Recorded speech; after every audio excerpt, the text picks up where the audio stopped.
You may not have heard me say this in the past, or maybe you've heard it from someone else. This is widely understood, seldom controversial, and yet rarely acknowledged. Leadership is subjective. It cannot be assumed that the choices you make, actions you undertake, and behaviours you exhibit as a leader will be interpreted by anyone to mean the same thing. And it cannot be assumed that those choices, actions, and behaviours are equally effective across the range of people that are impacted. People are unique.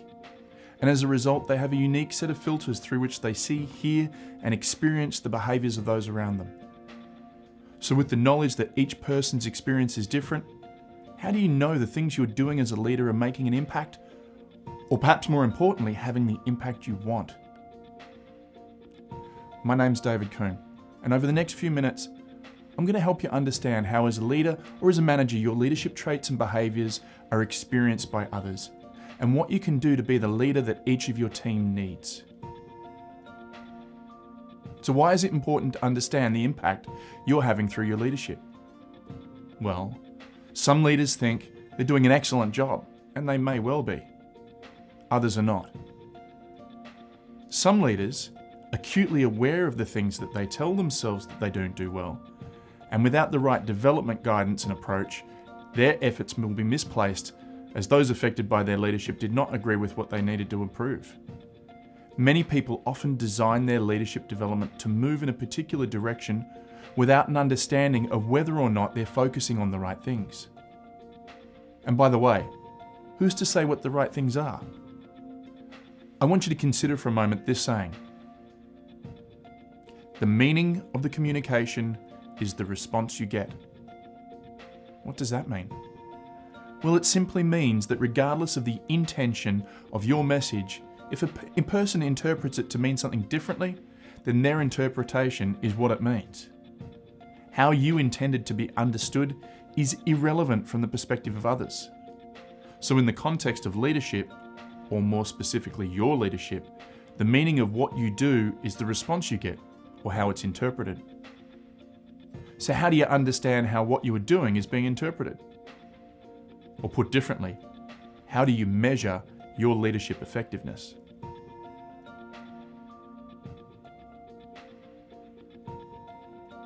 How do you measure that which is subjective? Well, that's easy. You ask. You ask those that are directly affected. Ask your direct reports. Ask your peers.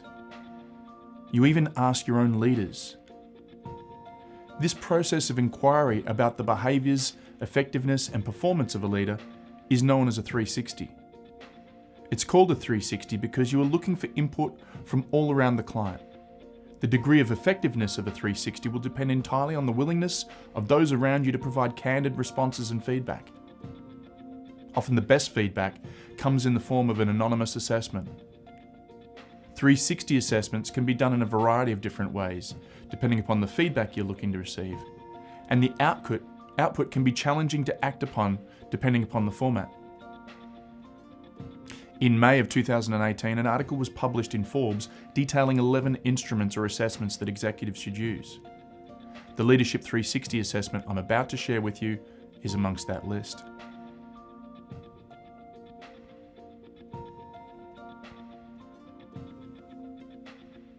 The Leadership Circle Profile is an industry-leading Leadership 360 instrument that brings together a theoretically dense collection of leadership theories and practices into one integrated assessment of the best frameworks from leadership and psychological development. The profile measures both creative competencies and reactive tendencies and is designed to measure both behaviour and thinking. It gives the client far greater insight into how their thinking and their behaviour limits their full use of their creative competencies, whilst allowing their coach to draw on a range of frameworks to meet the client where they are and facilitate a transformation and breakthrough.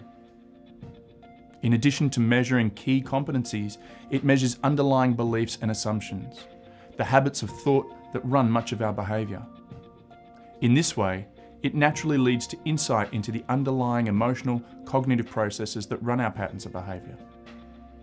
Many 360 leadership profiles primarily leverage long-form question and answer format that results in extensive work to understand the patterns indicating development required. As indicated earlier, not all assessments are easily understood, nor are they effective at understanding what the next steps would be. Visually presented, the Leadership Circle profile graphically exhibits the results, and the areas of competency requiring focus become immediately recognisable.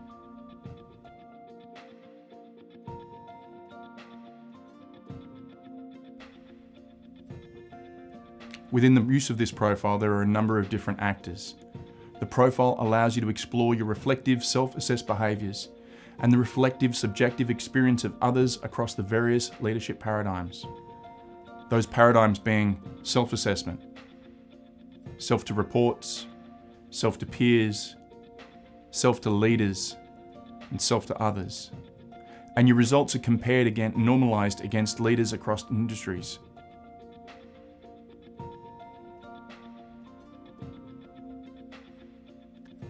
As I mentioned a few moments ago, some leaders are acutely aware of what they believe they do and don't do well.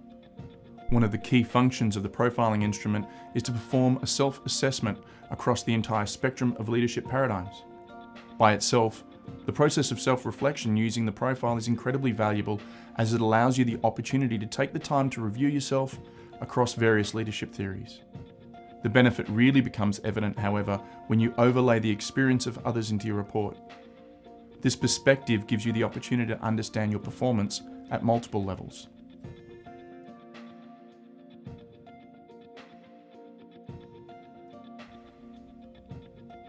Your direct reports are those members of the team that are directly and operationally influenced by your leadership style.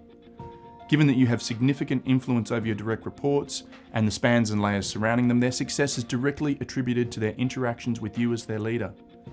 This team will have a strong opinion about your leadership and a strong opinion about what areas of competency require a development focus.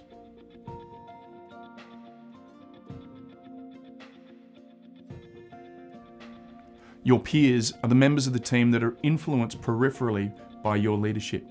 Their teams interact with your teams cooperatively, and whilst they are indirectly influenced by you, ultimately their results are tied to yours. Given their results are tied to your leadership effectiveness, your peers will be equally aware of areas that require development.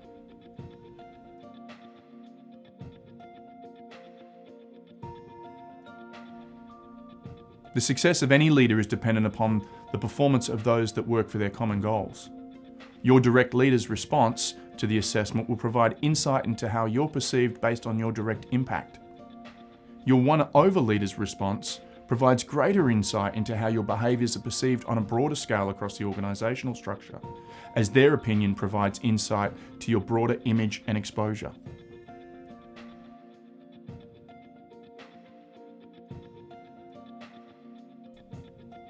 Within an organisation, many people will be affected by your leadership, not just your reports, peers, and direct and one-over leader. Other people within the organisation can provide significant insight into the experience of your leadership. Any one of these insights alone, self-assessment, direct report assessment, peer assessment, leader assessment, or assessment by others, would give you a powerful area of developmental focus that will have a positive impact on your ability to lead your team. The consolidation of all assessors combined gives powerful insight into the entire spectrum of your leadership. So if you were to ask me, what should I focus on? My answer would be, it depends. It's important to have a broad view of your perceived performance as a leader. And it's just as important to have this separated so you can understand where the results came from, where the perception is drawn from. The context of a particular result is just as important as the overall result. With sufficient respondents, you will get a broad view and a multi-contextual view of your performance.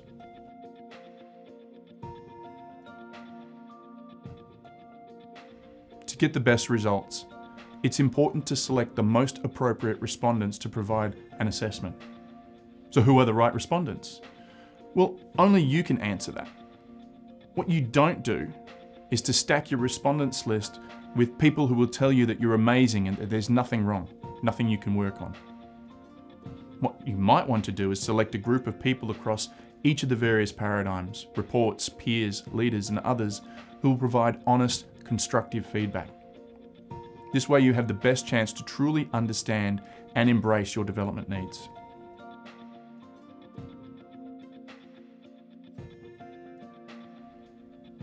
Over the last few minutes, I've shared how to understand and improve the effectiveness of your leadership by asking those impacted both directly and indirectly. I also shared how using an industry-leading Leadership 360 instrument, you can assess your leadership effectiveness and quickly and easily recognize the areas requiring the most attention and target your leadership development using the results and a targeted process of coaching. If you're continuing to watch this video at this point, it's because you're thinking, I want to understand and improve my leadership. If this is you, I want to commend you for taking this time to learn about how you can improve yourself and those you serve. The next step is to contact me to understand how you can do exactly that. If this is not you, or you're not ready to be the leader you could be yet, then know that I'm ready to support you when you're ready. Until we speak, I wish you continued success and have an outstanding day.